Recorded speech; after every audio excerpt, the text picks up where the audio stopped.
Yahoo, আমি তো দাদুর দরজার পেছনে সুপার বাইক পেলাম। ইয়াহু, জাদুকর আমরাও এই দরজার পেছনে যেতে চাই। আচ্ছা ঠিক আছে, এখান থেকে একটা কাগজ তোলো।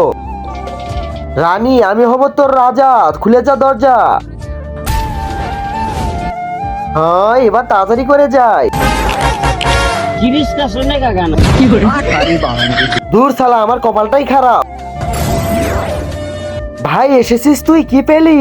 জিনিসটা শুনে কাকা না হা হা হা, শালা তোর তো কপালই খারাপ। এই দেখ, এবার আমি নিজের ভাগ্য পরীক্ষা করব। আমি হব তোর রাজা, খুলে যা দরজা। হ্যাঁ, এই তো খুলে গেছে। আরে বাপরে, এত সুন্দর মাল, আমার তো কপালই খুলে গেল।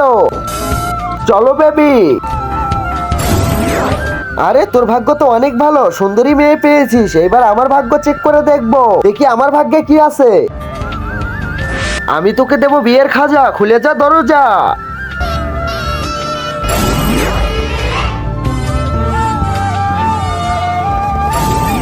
তার আগে মাকে তো আমরা সবাই ভালোবাসি, আর সেই মায়ের জন্য কে কে লাইক করে চ্যানেলটিকে সাবস্ক্রাইব করে দেয়। আসলে আমি দেখতে চাই তোমরা মাকে কতটা ভালোবাসো, আর কমেন্টে অবশ্যই আই লাভ ইউ মা লিখে যাবে।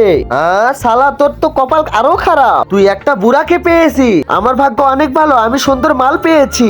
আরে বেটি, তুই এখানে কি করতেছিস? আরে বাবা, এই ছেলে আমাকে এখানে নিয়ে এসেছে। কি, আমার মেয়েকে তুই এখানে নিয়ে এসেছিস? দাঁড়া, এবার তোকে কাল্লু বানিয়ে ছাড়বো।